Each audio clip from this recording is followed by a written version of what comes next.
مقدس پاک کلام کی تلاوت کریں گے۔ کرنتس کی کلیسیا کے نام لکھا گیا مقدس پولس رسول کا پہلا خط، جلدی سے نکالیے گا میرے ساتھ۔ کرنتس کی کلیسیا کے نام لکھا گیا مقدس پولس رسول کا پہلا خط ہے، اس کا باب نمبر 9 اور اس کی 27ویں آیت مبارکہ کو ہم پڑھیں گے۔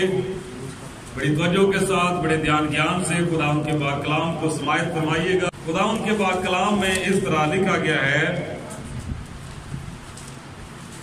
بلکہ میں اپنے بدن کو مارتا، کوٹتا اور اسے قابو میں رکھتا ہوں، ایسا نہ ہو کہ اوروں میں منادی کر کے آپ نامقبول ٹھہرو۔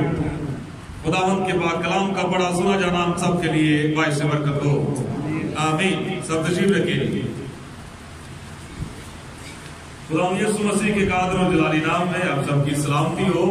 آج ہم جس بات پر غور کرنے والے ہیں، غالباً پچھلے دنوں میں ایک چھوٹی سی بات آپ کے سامنے بیان کی گئی، گناہ کے تعلق سے خدا کا کلام جو ہے وہ بیان کیا گیا کہ آیا گناہ جو ہے وہ انسان کے اندر ہے یا باہر ہے؟ گناہ انسان کے اندر ہے یا باہر ہے؟ اب اسے اگر ہم نے کنٹرول کرنا ہے تو ہمیں اسے اندر سے کنٹرول کرنا ہے یا باہر سے کنٹرول کرنا ہے؟ اور بائبل مقدس میں یہ بات بیان کی گئی ہے کہ سوائے گناہ کے اور کوئی ایسی چیز نہیں ہے کہ جس نے خدا اور انسان کے درمیان جدائی پیدا کی ہو۔ بائبل مقدس میں اور کسی چیز کا کوئی ایسا ذکر ہمیں نہیں ملتا کہ جو خدا اور انسان کی جدائی کا سبب بنی ہو۔ تو بائبل مقدس یہ بیان کرتی ہے کہ فقط گناہ ہی ایک ایسا ایلیمنٹ ہے، ایک ایسا عنصر ہے کہ جو خدا اور انسان کے درمیان جدائی کا باعث بنا اور بنتا ہے اور بن رہا ہے۔ میرے ساتھ ایک حوالہ نکالیے گا ذرا جی۔ مقدس یوسیہ نبی کا صحیفہ چیپٹر 59، چیپٹر نمبر 59 ہے، 59 چیپٹر ہے، اس کی پہلی 2 آیات ہم پڑھیں گے۔ کلام خدا میں اس طرح لکھا ہوا ہے، دیکھو خداوند کا ہاتھ چھوٹا نہیں ہو گیا کہ بچا نہ سکے، اور اس کا کان بھاری نہیں کہ سن نہ سکے۔ جی آگے بڑھیے گا۔ بلکہ تمہاری بدکرداری نے، کیا لکھا ہوا ہے؟ بلکہ تمہاری بدکرداری نے، جی، تمہارے اور تمہارے خدا کے درمیان جدائی کر دی۔ جی آگے۔ اور تمہارے گناہوں نے اسے تم سے روپوش کیا، مطلب وہ چھپ گیا۔ جی، ایسا کہ وہ نہیں سنتا۔ جی، تو اب یہاں پر دیکھیے خداوند کے مقدس کلام میں کون سا ایلیمنٹ ملا ہمیں؟ تو یہاں پر واضح طور پہ خداوند کا بندہ یوسیہ نبی بیان فرماتے ہیں کہ دیکھو خداوند کا ہاتھ چھوٹا نہیں ہو گیا کہ جو بچا نہ سکے، اور اس کا کان بھاری نہیں ہو گیا کہ سن نہ سکے۔ تو پرابلم کیا ہے؟ کیوں خدا کا ہاتھ جو ہے وہ بچانے کے لیے نہیں بڑھتا؟ کیوں خدا کان لگا کر ہماری دعاؤں کو نہیں سنتا؟ جبکہ بائبل مقدس میں لکھا ہوا ہے کہ راست بازوں کی دعاؤں پر اس کے کان لگے رہتے ہیں، لیکن اس کے باوجود اگر دعا نہیں سنی جا رہی تو وجہ کیا ہو سکتی ہے پھر؟ تو یہاں پر واضح طور پہ بتایا گیا ہے، بلکہ تمہاری بد کرداری نے تمہارے اور تمہارے خدا کے درمیان جدائی کر دی ہے، اور تمہارے گناہوں نے ایک ایسا انقلاب برپا کر دیا ہے کہ خدا ویسے ہی تم سے چھپ گیا۔ خدا تم سے بات کرنا بھی پسند نہیں کرتا، اور آگے لکھا ہوا ہے ایسا کہ وہ نہیں سنتا۔ تو بات میں یہ کر رہا تھا کہ گناہ ہی ایک ایسا عنصر ہے کہ جو خدا اور انسان کے درمیان جدائی کا باعث بنا. تو اس کا مطلب یہ ہوا کہ ہمیں گناہ پہ غالب آنا ضرور ہے. خدا کے کلام میں کیا لکھا ہوا ہے؟ جب خدا یسوع مسیح نے خدمت کا آغاز کیا تو کیا کہا کہ توبہ کرو. توبہ کن سے کرو؟ اپنے گناہوں سے. تو رسولوں سے پوچھا کیا بھائیو ہم کیا کریں؟ تو انہوں نے کیا کہا؟ توبہ کرو. تو اس کا مطلب یہ ہے کہ اس جدائی کو پیدا کرنے والا جو ایلیمنٹ ہے وہ گناہ ہے. تو اب اگر ہم لوگوں نے گناہ پر غالب آنا ہے تو اس کا فارمولا کیا ہے؟ بات سمجھ میں آ گئی؟ اگر ہم لوگوں نے گناہ پر غالب آنا ہے تو اس کا فارمولا کیا ہے؟ آج ہم اس فارمولے کو سمجھنے والے ہیں کہ گناہ پر غالب آنے کا فارمولا کیا ہے. ایک جگہ پر لکھا ہوا ہے کہ نیکی کے ذریعہ سے بدی پر غالب آؤ. اب نیکی کے ذریعہ سے بدی پر غالب آنا، اس کو بھی اگر ہم لوگ تھوڑا سا سمجھیں گے تو سمجھ آئے گی. یہ کوئی سمپل بات نہیں ہے کہ نیکی کے ذریعہ سے بدی پر غالب آؤ. تو نیکی کے ذریعہ کس طرح سے بدی پر غالب انسان آ سکتا ہے یہ بھی اگلا سٹیپ ہے. لیکن اس سے پہلے ایک جو سٹیپ ہے میں اس کی بات کرنے لگا. نیکی کے ذریعہ بدی پر غالب آنا، یہ اس کو سیکنڈ یا تھرڈ نمبر پہ کر لے. میں آج جو آپ کے سامنے بات رکھنے والا ہوں وہ سمجھ لیجئے کہ زیرو سے سٹارٹ کرنے والی بات ہے. وہ سمجھ لیجئے کہ الف بے سے سٹارٹ کرنے والی بات ہے.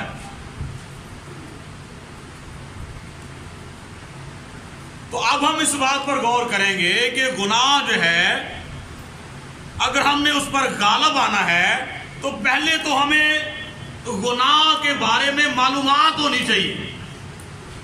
ایک چھوٹی سی ایگزامپل دینے لگا، غور سے سمجھیے گا. دیکھیں کوئی بھی فوج اگر مخالف فوج پر غالب آنا چاہتی ہے تو غالب آنے والی فوج کیا کرتی ہے؟ مخالف فوج کے درمیان میں جاسوس بھیجتی ہے ملکوں میں، تاکہ اس ملک کا حال دریافت کیا جائے، اس فوج کے بارے میں دیکھا جائے کہ انہوں نے اور کیا کیا پلاننگ کی ہوئی ہے، تاکہ ہمیں ان کی پلاننگ کا پتہ چلے اور ہم ایزیلی ان پہ اٹیک کر سکیں. تو اس کا مطلب یہ ہوا کہ دشمن پر غالب آنے سے پہلے دشمن کے منصوبوں سے واقفیت حاصل کرنا ضروری ہوتا ہے. تو سیم اسی طرح سے اگر ہم گناہ پر غالب آنا چاہتے ہیں تو گناہ کا سسٹم کیا ہے، گناہ کس طرح سے کام کرتا ہے، گناہ جو ہے وہ انسان کے اوپر باہر سے حملہ کرتا ہے یا انسان کے اندر سے اٹھتا ہے، یہ کیا ماجرا کیا ہے. تو اس بات کو آج ہم لوگوں نے سمجھنا ہے. جب تک ہمیں اس چیز کا علم نہیں ہوگا تب تک ہم گناہ پہ غالب آ نہیں سکتے. یہ بڑی تھوڑی سی مشکل سی بات کرنے لگا. مشکل اس لیے کہہ رہا ہوں کہ میں بھی ہضم ہونا تھوڑا مشکل ہو جائے. دیکھیں ایک شخص اتنے عرصہ سے خدا کا کلام سن رہا ہے، اتنے عرصہ سے وہ دعائیں بھی کر رہا ہے، اتنے عرصہ سے وہ چرچ بھی آ رہا ہے، لیکن اس کے باوجود ابھی تک گناہ پہ غالب آنے کی طاقت اور قوت اس کے اندر پیدا نہیں ہوئی. تو کیا ریزن ہو سکتی ہے جی؟ کیا وجہ؟ تو یہ جو وجہ ہے اسی کو آج ہم لوگ سمجھنے والے ہیں کہ پرابلم کیا ہے. دیکھیں کوئی بھی کام اگر سیکھنے کے لیے بندہ کسی کاریگر کے پاس جاتا ہے کہ جی میں چاہتا ہوں کہ آپ مجھے اپنا شاگرد بنا لیں اور میں آپ سے یہ کام سیکھنا چاہتا ہوں، تو آپ کا کیا خیال ہے وہ کہاں سے شروع کرے گا؟ کہاں سے شروع کرے گا جی؟ زیرو سے سٹارٹ ہوگا. تب اسی طرح سے اس بات کو بھی اگر ہم لوگوں نے سمجھنا ہے کہ گناہ پر کس طرح ہم غالب آ سکتے ہیں تو اس کا بھی فارمولا ہمیں زیرو سے ہی سمجھنا پڑے گا. گناہ کو آئیڈینٹیفائی کرنے کے لیے کہ یہ ہے کیا شے، یہ کہاں سے آتا ہے. آپ کو یاد ہوگا کہ جب والد صاحب آئے ہوئے تھے تو بات ہو رہی تھی اسی ٹاپک کے حوالے سے تو ایک حوالہ بیان کیا گیا کہ دیکھ گناہ تیرے دروازے پر دبکا بیٹھا ہے. اور اس کے بعد جو میں نے بات کی تو میں نے ایک اور ریفرنس دیا مقدس مرکز کی انجیل میں سے کہ خدا یسوع نے کہا کہ یہ سب بری باتیں انسان کے اندر سے یعنی آدمی کے دل سے نکلتی ہیں. برے خیالات نکلتے ہیں، حرام کاریاں نکلتی ہیں، زناکاریاں نکلتی ہیں، چوریاں، بد نظری، بے وقوفی، شیخی، احمقانہ حرکتیں، یہ سب کچھ لکھا ہوا ہے کہ یہ انسان کے اندر سے آدمی کے دل سے نکلتا ہے یہ سارا کچھ. تو سوچنے والی بات ہے، اگر اندر سے نکلتا ہے تو یہ معاملہ کیا ہے، باہر سے یا اندر سے؟ اب مقدس پولس رسول قرآن کا بندہ کہتا ہے کہ جب بھی میں نیکی کا ارادہ کرتا ہوں تو بدی میرے پاس موجود ہوتی ہے. وہ بدی جس کا مقدس پولس رسول نے ذکر کیا ہے وہ باہر سے آ رہی ہے یا اندر سے آ رہی ہے؟ بات سمجھ میں آئی؟ میں حوالہ نکال کے ذرا پڑھ لیجیے. پہلے مقدس مرکز کی انجیل نکالے تاکہ یہ بھی آپ کو کلیئر ہو جائے. اس دن بھی میں نے ویسے ہی آپ کو یہ بتا دیا تھا، لیکن آج ہم اس کو تھوڑا پڑھ بھی لیتے ہیں کیونکہ آج اس موضوع پہ ہم اسپیشلی بات کرنے والے ہیں. مقدس مرکز کی انجیل ہے یہ مقدس مرکز کی انجیل، اس کا 7واں باب ہے اور اس کی آیت نمبر 20 سے پڑھتے ہیں. جلدی سے نکالیے جی. 20ویں آیت مبارکہ میں لکھا ہوا ہے، پھر اس نے کہا جو کچھ آدمی میں سے نکلتا ہے، جو کچھ آدمی میں سے نکلتا ہے وہی اس کو ناپاک کرتا ہے، کیونکہ اندر سے یعنی آدمی کے دل سے، کیا لکھا ہوا ہے؟ اندر سے یعنی آدمی کے دل سے کیا نکلتا ہے جی؟ سب سے پہلے برے خیال نکلتے ہیں، حرام کاریاں، چوریاں، خون ریزیاں، زناکاریاں، لالچ، بدیاں، مکر، شہوت پرستی، بد نظری، بدگوئی، شیخی، بے وقوفی، یہ سب بری باتیں اندر سے نکل کر آدمی کو ناپاک کرتی ہیں. اچھا، اب اس کا مطلب ہے کہ یہ ساری چیزیں کہاں سے نکل رہی ہیں؟ اندر سے. اب مقدس پولس رسول کی بات سمجھتے ہیں. رومیو کے نام مقدس پولس رسول کا خط نکالیے گا ذرا. 7واں باب اس کی آیت نمبر 19 سے ہم پڑھیں گے، بلکہ 18 سے پڑھ لیتے ہیں. لکھا ہوا ہے کیونکہ میں جانتا ہوں کہ مجھ میں یعنی میرے جسم میں کوئی نیکی بسی ہوئی نہیں، البتہ ارادہ تو مجھ میں موجود ہے، مگر نیک کام مجھ سے بن نہیں پڑتے. چنانچہ جس نیکی کا ارادہ کرتا ہوں وہ تو نہیں کرتا، مگر جس بدی کا ارادہ نہیں کرتا اسے کر لیتا ہوں. بس اگر میں وہ کرتا ہوں جس کا ارادہ نہیں کرتا تو اس کا کرنے والا میں نہ رہا بلکہ گناہ ہے جو مجھ میں بسا ہوا ہے. آگے، غرض میں ایسی شریعت پاتا ہوں کہ جب نیکی کا ارادہ کرتا ہوں تو بدی میرے پاس موجود ہوتی ہے. بات سمجھ میں آ گئی؟ اب یہاں پر دیکھیں، ایک تو پولس رسول بات کرتا ہے کہ جب میں نیکی کا ارادہ کرتا تو بدی میرے پاس موجود ہوتی ہے. مطلب یہ اندر سے آ رہی ہے باہر سے آ رہی ہے؟ یہ جو بات ہے کہ میرے پاس موجود ہوتی ہے.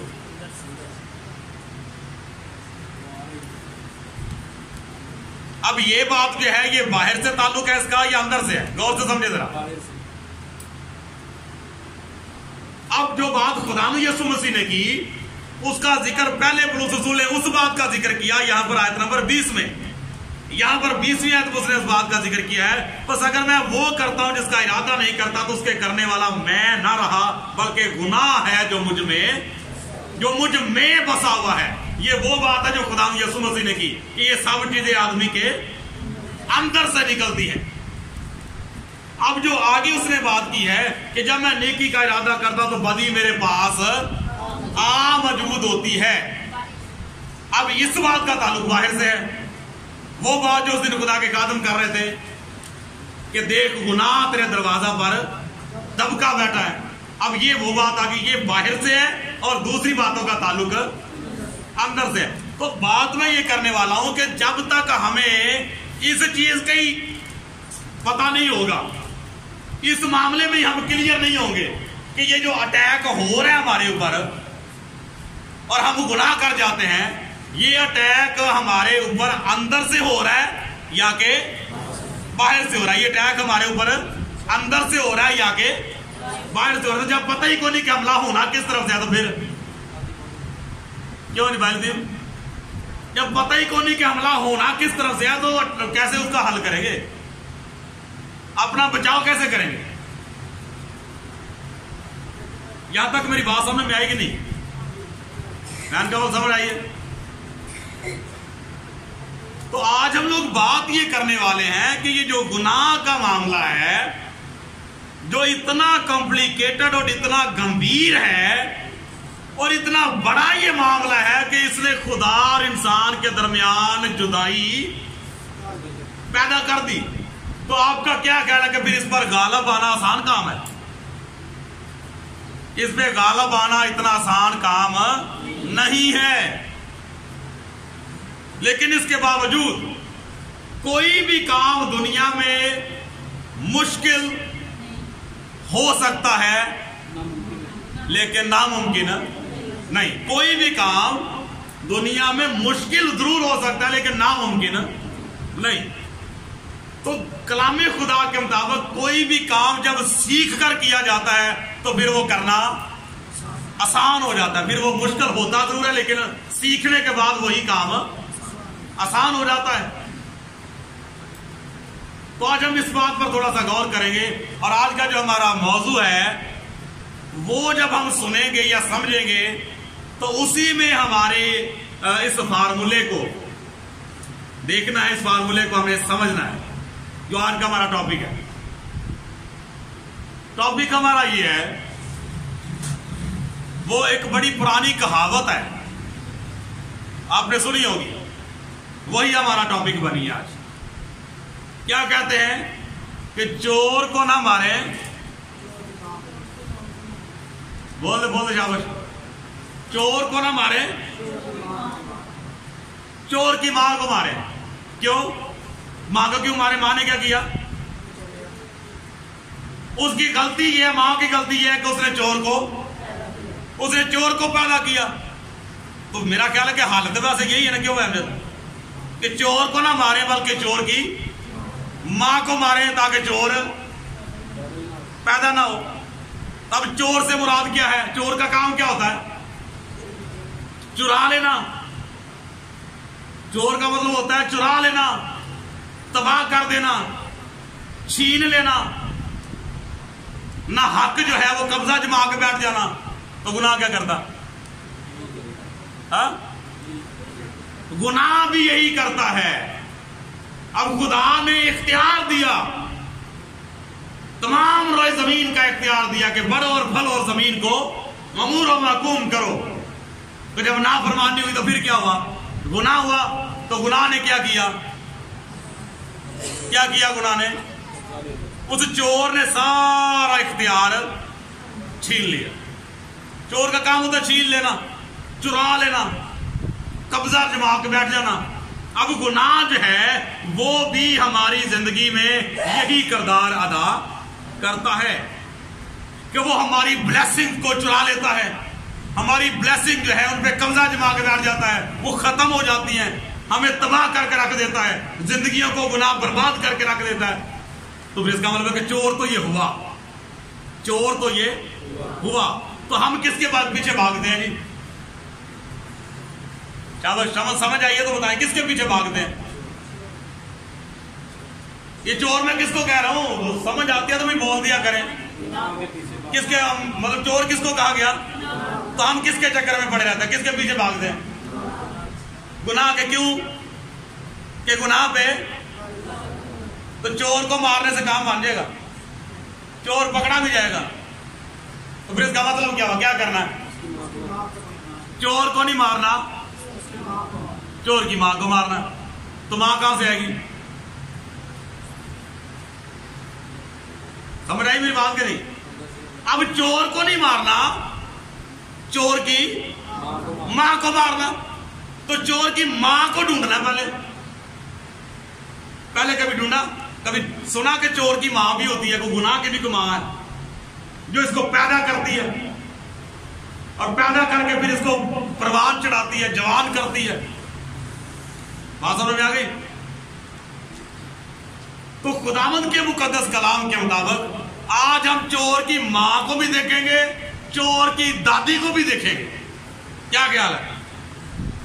آج پورے خاندان کے ستیاناش کرتے ہیں. کیا خیال ہے؟ صحیح نہیں ہے.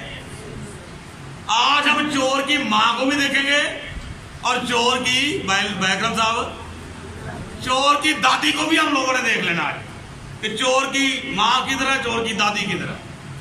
پہلے تو کہاوت یہ تھی نا کہ چور کو نہ مارے، چور کی ماں کو مارے. آج سے تھوڑا سا اس کو بڑھا دینا ہے کہ چور کو نہ مارے بلکہ چور کی ماں اور دادی دونوں کو ہی مارے. نانی کہہ لے یا دادی کہہ لے، دادی ہی بہتر رہے گا کیونکہ نسل تو ادھر سے چل رہی ہے نا. تو آج ماں اور دادی دونوں کی ہم تلاش کرتے ہیں. اب خداوند یسوع مسیح نے کیا کہا؟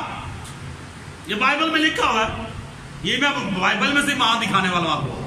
اچھا جی، خداوند یسوع مسیح نے کیا کہا کہ یہ سب بری باتیں انسان کے اندر سے پیدا ہوتی ہیں. تو اندر اس کا مطلب ہے اندر سے اگر پیدا ہوتی ہیں تو اس کا مطلب ہے ماں کہاں پر ہے؟ ماں کہاں پر ہے جی؟ اس چور کی ماں اندر ہے، جو اندر ہی پیدا کر دیتی ہے، اندر ہی پیدا کرتی ہے، اندر ہی جوان ہوتے ہیں، اندر ہی بڑھتے ہیں اور معاملہ گڑبڑ ہو جاتا ہے. آئے اب ماں کو دیکھیں ذرا کیا کہہ رہا ہے، جلدی جلدی دیکھتے ہیں. مقدس یعقوب کا عام خط، اس کا پہلا باب ہے اور اس کی آیت نمبر 14 کو ہم پڑھتے ہیں، بلکہ 13 سے پڑھ لیتے ہیں. لکھا ہوا ہے جی، جب کوئی آزمایا جائے تو یہ نہ کہے کہ میری آزمائش خدا کی طرف سے ہوتی ہے، کیونکہ نہ تو خدا بدی سے آزمایا جا سکتا ہے اور نہ وہ کسی کو آزماتا ہے. اب غور طلب بات ہے، ہاں ہر شخص اپنی ہی خواہشوں میں کھینچ کر اور پھنس کر آزمایا جاتا ہے. پھر آگے کیا لکھا ہے جی؟ پھر خواہش حاملہ ہوتی ہے. تو بچہ پیدا کرنے سے پہلے ماں کیا ہوتی ہے؟ حاملہ ہوتی ہے، پھر بچے کو جنم دیتی ہے. اب یہاں پر کیا لکھا ہوا ہے؟ پھر خواہش حاملہ ہوتی ہے، پھر خواہش حاملہ ہو کر چور کو جنم دیتی ہے.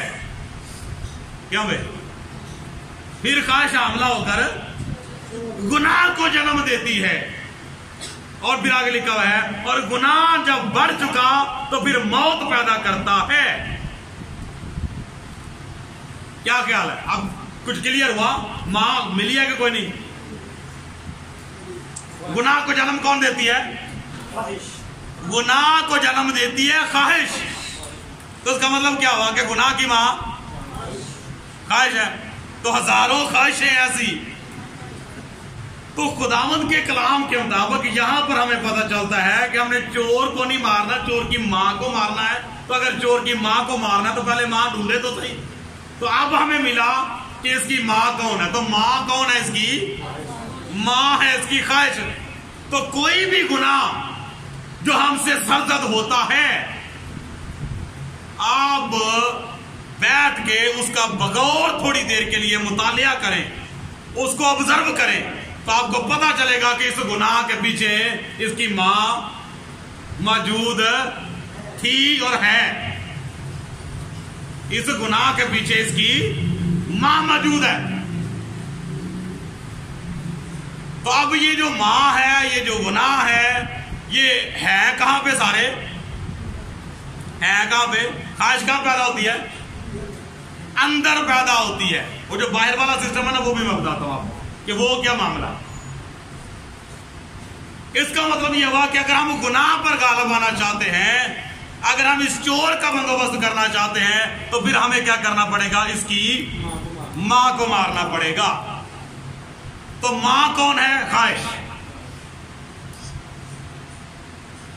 تو اب دیکھیں کہ خواہش جو ہے، یہاں پر لکھا کہ خواہش حاملہ ہوتی ہے.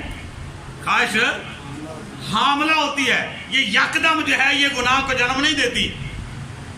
یہ بالکل وہی پروسیس ہے جس طرح ایک بچہ ماں کے پیٹ میں صورت پکڑتا ہے. ایک بچہ ماں کے پیٹ میں جو ہے جو ترتیب خدا نے رکھی ہوئی ہے اس ترتیب کے مطابق اس ٹائم پیریڈ کے مطابق وہ جو ہے وہ تیار ہوتا ہے اور اس کے بعد کہیں وہ اس دنیا میں آتا ہے. وقت کے ساتھ ساتھ وہ گروتھ کرتا ہے, وقت کے ساتھ ساتھ وہ گروتھ کرتا ہے. اب غور سے سمجھیے گا ذرا, وقت کے ساتھ ساتھ وہ گروتھ کرتا ہے. اور خدا نخواستہ اب پیرنٹس ہوتے ہوئے خوشی ہوتی ہے جب ڈاکٹر کہتا ہے کہ جی آپ کا بیبی جو ہے وہ موو کر رہا ہے, خوشی ہوتی ہے. اور اگر اس کی موومنٹ رک جائے تو فوراً جو ہے وہ ہم پریشان ہو جاتے ہیں کہ ایسا کیوں ہے. یہ بات میں اس لیے بتا رہا ہوں کہ سیم اسی طرح سے یہ جو خواہش ہے یہ حاملہ ہوتی ہے. جب یہ حاملہ ہوتی ہے تو آہستہ آہستہ آہستہ آہستہ جتنا ٹائم پیریڈ وہ ہے اتنا ہی یہ ٹائم پیریڈ ہے. اسی ٹائم پیریڈ کے مطابق آہستہ آہستہ آہستہ آہستہ جو ہے یہ گروتھ ہونا شروع ہو جاتی ہے. گروتھ کیسے ہوتی ہے میں آپ کو بتا دیتا ہوں کیسے. دیکھیں جس طرح شروع میں جو خدا نے ایک پروسیس رکھا ہوا ہے اس کے مطابق کوئی بچے کی صورت نہیں ہوتی, وقت کے ساتھ ساتھ صورت بنتی ہے. اب سیم اسی طرح سے اچانک ایک چیز جو ہے وہ ہمارے خیال میں آئی.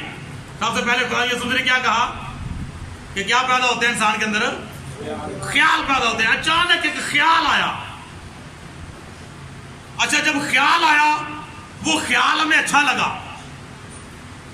اس پروسیس کو سمجھ لیجئے گا ذرا. ایک خیال آیا کسی کو دیکھ کے, کسی بات کو یا کسی چیز کے بارے میں سن کے خیال آیا اور وہ خیال ہمیں ہمارے دل کو اچھا لگا. اب وہ خیال آیا, اچھا لگا اور خیال چلا گیا. کیونکہ خیالات جو ہیں وہ لہروں کی مانند ہوتے ہیں. انہوں نے آنا ہے اور جانا ہے, یہ ٹھہرتے نہیں ہیں. لیکن پرابلم کیا ہوتی ہے؟ پرابلم یہ ہوتی ہے کہ ہم اس خیال کو جو ہمارے دل کو اچھا لگتا ہے ہم اس کو پکڑ لیتے ہیں. باقی خیالات چلتے رہتے ہیں لیکن ان خیالات کی لہروں میں سے ایک خیال کو ہم پکڑ لیتے ہیں. جب پکڑ لیتے ہیں ایک وقت میں آیا اس نے تو گزرنا تھا لیکن ہم نے اسے پکڑ لیا. اب پکڑ لینے کے بعد ہم نے 10 منٹ 20 منٹ 1 گھنٹہ اس پہ غور کیا. اب غور کیا پتہ چلا کہ یہ اچھا ہے. پھر دوسرے بندے کے ساتھ شیئر کیا, پھر تیسرے کے ساتھ شیئر کیا. اگلے دن پھر اسی خیال کو سوچا, پھر اسی خیال کو سوچا, پھر اسی خیال کو سوچا. کرتے کرتے 3 مہینے آ گئے. کرتے کرتے 3 مہینے تک اسی خیال کے بارے میں ہم. تو آپ مجھے بتائیں 3 مہینے بعد کیا؟ وہ موومنٹ جو ہے وہ ہونا. اب سیم اسی طرح سے جب پراپر بار بار بار بار بار بار ایک ہی خیال کو ہم پکڑتے ہیں, اس کے بارے میں سوچتے ہیں, ایک دوسرے کے ساتھ شیئر کرتے ہیں, تو اس کا مطلب ہے کہ وہ جو خواہش ہمارے اندر پیدا ہوئی اب وہ حاملہ ہو چکی ہے. بات سمجھ میں آ رہی ہے؟ اب وہ خواہش حاملہ ہو چکی ہے. تو اگر ہم پراپر اس میں توجہ دیتے رہیں گے, پراپر اس خیال کو پانی دیتے رہیں گے, تو پھر یہ خواہش جو ہے وہ حاملہ تو ہو ہی چکی ہے. لیکن کرتے کرتے کرتے کرتے کیا ہوگا کہ اس کا ٹائم پیریڈ پھر پورا ہو جائے گا. تو جب ٹائم پیریڈ پورا ہوگا تو پھر آخر اس نے اب کسی نہ کسی کو تو جنم دینا ہی دینا. تو پھر وہ کس کو جنم دے گی؟ پھر وہ جنم دے گی گناہ کو. اب جب وہ گناہ کو جنم دے گی تو پھر ہمارا پکا ارادہ بن جاتا ہے کہ اب ہم نے یہ کام کر کے چھوڑنا ہے. تو جب ہم وہ کام کر لیتے ہیں اس کے بعد ہمارا ستیہ ناش ہو جاتا ہے, اس کے بعد ہماری بربادی شروع ہو جاتی ہے. تو اب ہم پیچھے کس کے بھاگتے ہیں؟ ہم پیچھے بھاگتے ہیں چور کے. حالانکہ مارنا کس کو ہے؟ مارنا ہے اس کی ماں کو. تو ماں سے مراد کیا ہے؟ خواہش. اس کا مطلب کیا ہوا کہ پھر کیا مارے اپنے اندر سے؟ خواہشوں کو مارے. سمجھ آگی بات کی؟ اب بائبل مقدس میں جتنے لوگ کسی لیول پر پہنچے ہیں انہوں نے چور کو نہیں مارا بلکہ چور کی ماں کو مارا. میرے ساتھ ایک حوالہ نکالیے گا ذرا. خداوند کے مقدس پاک کلام میں ان لوگوں نے چور کو نہیں مارا بلکہ چور کی ماں کو مارا. پھر وہ کہیں روحانی لیول پہ بڑے ہیں وہ. جی غلطیوں اس کا باب نمبر 5 ہے اور اس کی 24ویں آیت دیکھیں ذرا, جلدی سے نکالا کرے والا جی. غلطیوں کے نام پولس رسول کا خط اس کا 5واں باب اس کی 24ویں آیت ہے جی. خدا کے کلام میں لکھا ہوا ہے غلطیوں 5واں باب 24 آیت. مل گیا بھائی؟ لکھا ہوا ہے اور جو مسیح یسوع کے ہیں, غور سے, جو مسیح یسوع کے ہیں انہوں نے جسم کو اس کی رغبتوں اور خواہشوں سمیت صلیب پر کھینچ دیا ہے. ہاللیلویا. آسمان میں آ گئی. تو اب یہاں پر لکھا ہوا ہے کہ جو مسیح یسوع کے ہیں انہوں نے کیا کیا ہے؟ انہوں نے چور کو نہیں مارا بلکہ چور کی ماں کو ہی مار دیا. انہوں نے جسم کے اندر پیدا ہونے والی رغبتیں اور خواہشات جو ہیں ان کو صلیب پر کھینچ دیا ہے. بات سمجھ میں آ گئی؟ تو خداوند کے مقدس کلام کے مطابق اگر ہم چاہتے ہیں کہ ہم گناہ پر غالب آئیں, اگر ہم چاہتے ہیں کہ ہم گناہ پر غالب آئیں تو پھر کیا کرنا پڑے گا؟ وہ گناہ کو جنم جو دے دیا اس کو پکڑے نا, تاکہ وہ گناہ کو ہمارے اندر پیدا ہی نہ کرے, جنم ہی نہ دے. یہاں پر کیا لکھا ہوا ہے کہ اگر کوئی آزمایا جائے تو یہ نہ کہے کہ خدا کی طرف سے آزمائش. میں اکثر یہ بات کیا کرتا ہوں کہ اگر کوئی ایسا مسئلہ بن جائے نا, اپنی زندگی پہ غور نہیں کرنا, اپنے کردار پہ غور نہیں کرنا. اگر کوئی مسئلہ آ جائے, کوئی مہینہ 2 مہینہ تکلیف آ جائے, اپنے کردار پہ, اپنے کریکٹر پہ, اپنے چال چلن پہ غور نہیں کرنا, فٹافٹ ایوب نبی بن جانا.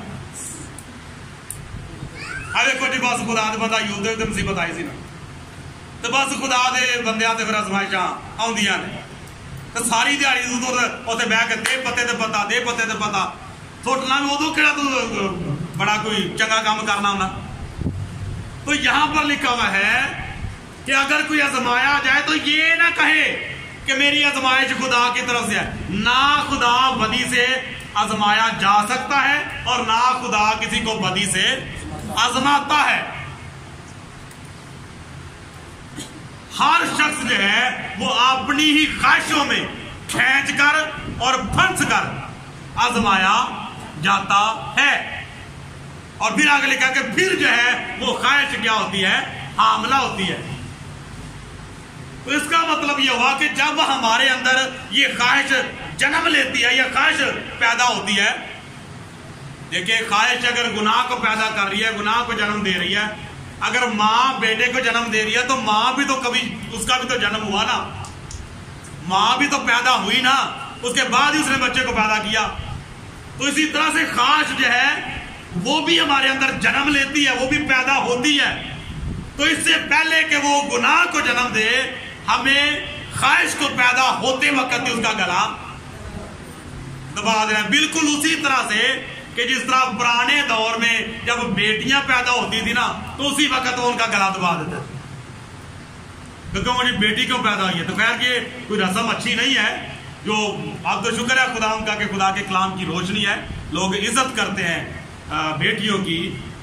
تو بات میں یہ کر رہا ہوں کہ جس طرح وہ گلا دبا دیا کرتے تھے نا, اسی طرح اس خواہش کے پیدا ہوتے ہی ہم جیسا کیا کرنا ہے, اس کا گلا دبائیں.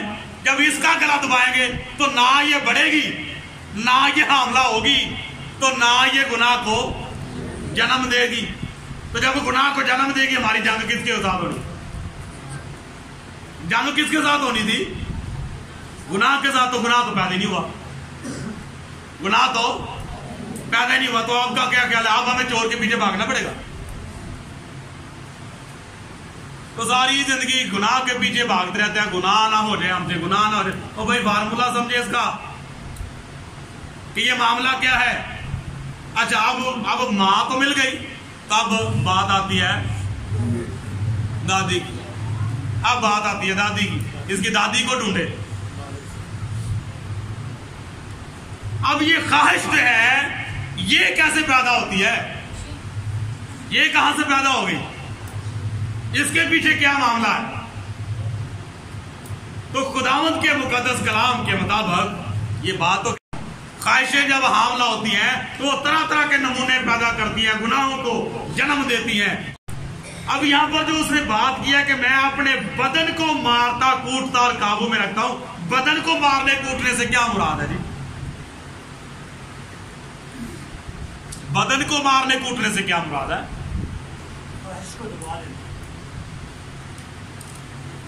خواہش تو سیکنڈ ہے نا,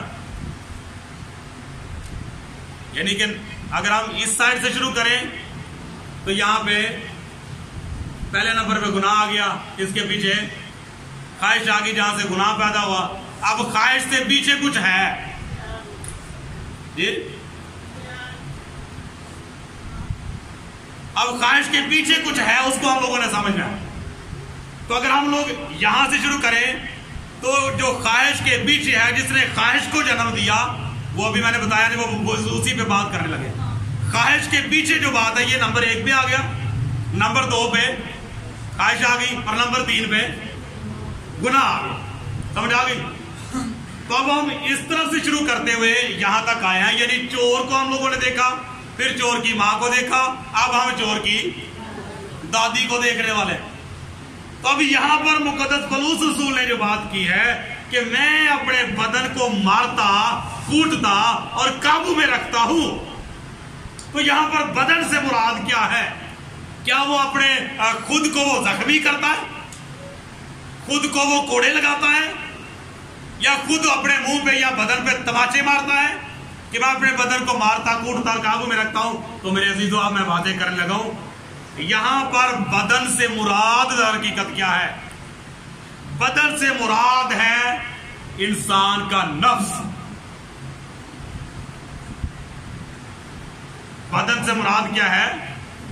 انسان کا نفس, جس کے ذریعہ سے خواہش پیدا ہوتی ہے. نفس جو ہے, ہم لوگ یہ چاہتے ہیں کہ ہم گناہ پر غالب آئیں تو ہمیں کیا کرنا پڑے گا؟ سٹیپ بائی سٹیپ پیچھے جانا پڑے گا.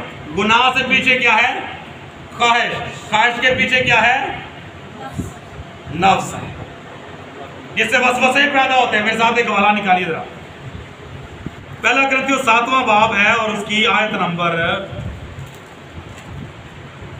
5 سے پڑھتے ہیں. جلدی سے نکال لیں, یہ بڑا اہم حوالہ ہے. یہاں پر ایک ایسا پوائنٹ ہے جو آپ لوگوں نے نوٹ کرنا ہے تاکہ آپ کو پتا چل جائے کہ جو بات میں نے کی ہے وہ بائبل کے مطابق ہے یا نہیں. یہ مل گیا والا. پہلا کرنتھیوں 7واں اس کی 5ویں آیت میں لکھا ہوا ہے, تم ایک دوسرے سے جدا نہ رہو. میاں بیوی کی بات ہو رہی ہے. تم ایک دوسرے سے جدا نہ رہو مگر تھوڑی مدت تک آپس کی رضامندی سے, تاکہ دعا کے واسطے فرصت ملے اور پھر اکٹھے ہو جاؤ. آگے بڑھے بھی کوئی بھی بات چاہے. ایسا نہ ہو کہ اونچی آواز میں پڑھ دینا. کیا لکھا ہے؟ ایسا نہ ہو کہ غلبہ نفس کے سبب سے شیطان تم کو آزمائے. ایسا نہ ہو کہ غلبہ نفس کے سبب سے شیطان تم کو آزمائے. تو اس کا مطلب ہے کہ شیطان اگر ہمیں آزماتا ہے تو وہ کس کے ذریعے آزماتا ہے؟ دادی کے ذریعے. تو دادی کون ہے؟ دادی کون سی ہے؟ انسان کا نفس ہے. تو شیطان بندے کو آزماتا ہے اس کے نفس کے ذریعہ سے. تو اس کا مطلب یہ ہے کہ نہ ہم نے گناہ پہ غالب آنا ہے, نہ ہم نے خواہش پہ بھاگنا ہے, ہم نے کنٹرول کرنا ہے اپنے نفس. ہاللیلویا. ہم نے کنٹرول کرنا ہے اپنے نفس کو. تو جس بندے نے اپنے نفس کو کنٹرول کر لیا, شیطان اس کا کچھ بھی بگاڑ نہیں سکتا.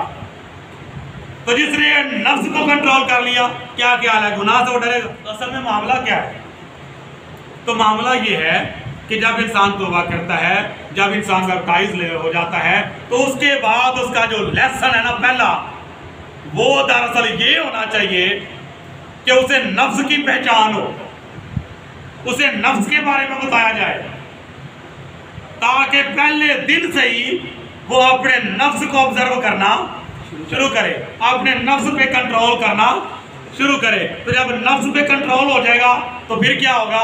پھر خواہش بھی جنم نہیں لے گی۔ جب خواہش جنم نہیں لے گی تو وہ حاملہ بھی نہیں ہوگی۔ جب خواہش حاملہ نہیں ہوگی تو پھر گناہ کو جنم نہیں دے گی۔ جب گناہ کو جنم نہیں دے گی تو پھر گناہ موت بھی پیدا نہیں کرے گا۔ تو جب گناہ موت پیدا نہیں کرے گا تو ہمارا ستیہ ناش بھی نہیں ہوگا، تو ہمیشہ کی زندگی ہماری پکی۔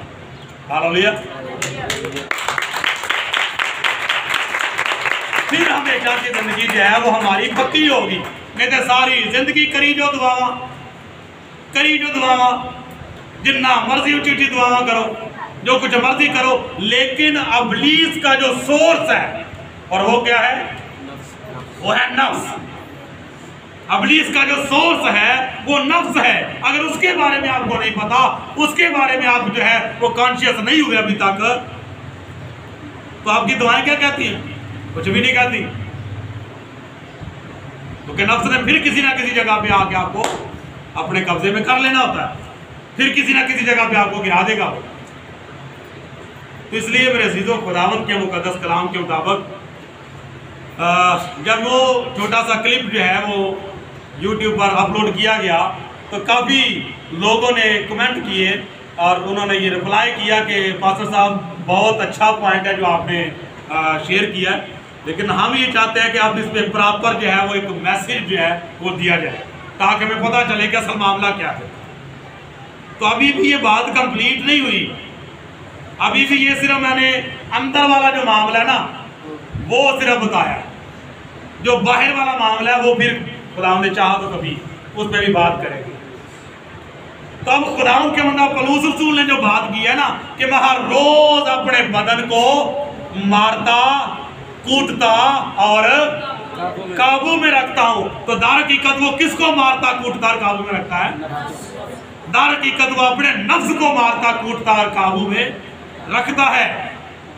تو جس نے اپنے نفس پہ غلبہ حاصل کر لیا، خواہش کی کیا ضرورت ہے کہ وہ پیدا ہو جائے، گناہ کی کیا ضرورت ہے کہ وہ پیدا ہو جائے۔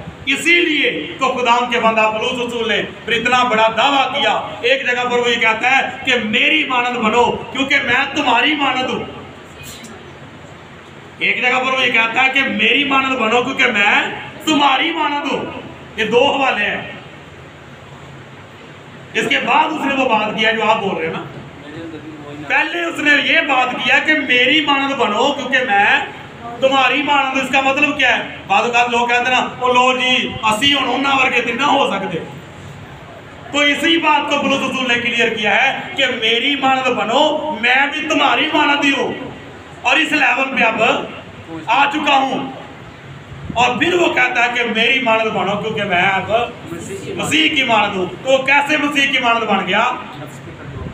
کیونکہ وہ ہر روز اپنے نفس پہ قابو رکھتا ہے، ہر روز اپنے نفس کو مارتا، کوٹتا اور قابو میں رکھتا ہے۔ یہ راست باز ہونا کوئی بڑی بات نہیں ہے، راست باز ہونا جو ہے نا وہ کوئی بڑی بات نہیں ہے۔ راست بازوں کا جو پرسنل معاملہ نا وہ بھی اگر دیکھا جائے نا تو نفس جو ہے نا وہ ایسے ان کو بگائے پھر رہا ہوتا ہے۔ آپ کو یاد ہے کہ میں نے ایک میسیج میں یہ بتایا تھا کہ اگر خدا نے ہماری سوچوں خیالوں پہ پردہ نہ ڈالا ہو تو ایسی ایک دوسرے نے منہ بہان جو کہ نہ رہیے۔ اگر ہر بندہ ایک دوسرے کی سوچے اور خیالات پڑھنا شروع کر دے نا یا اس کو پتہ لگنا شروع ہو جائے، تو میں نے آپ کو یاد ہوگا بتایا تھا کہ شوہر جو ہے وہ بیوی کو نہ منہ دکھائے، بیوی شوہر کو نہ منہ دکھائے، بچے ماں باپ کے سامنے جھک جائیں، ماں باپ بچوں کے سامنے جو ہے وہ شرمندہ ہو جائے۔ اگر یہ ڈھکنے کھل جائے اوپر سے تو یہ تو اس مالک کی کرم نوازی ہے کہ اس نے ہر کسی کے اوپر پردہ ڈالا ہوا۔ سارا دن کیا کیا فلمیں بندے کے اندر چلتی ہے وہ کسی دوسرے کو پتا نہیں ہے، لیکن پھر بھی وہ رب ذوالجلال پردے بند ہے. بات سمجھ آ گئی نا؟ تو خداوند کے مقدس کلام کے مطابق ان باتوں پر سوچنا ہے، غور کرنا ہے کہ ہم کس طرح سے گناہ پر غالب آ سکتے ہیں. اور جب ایسا معاملہ ہوگا جو آج آپ لوگوں نے سمجھا ہے کہ ہم اپنے نفس پر کنٹرول کر لیں گے، تو وہ دیوار خود بخود ہی گر جائے گی جو جدائی کی ہے. پھر وہ جدائی نہیں رہے گی. ہاللیلویہ. تو خداوند آپ سب کو آج کے اس پاک کلام کے وسیلہ سے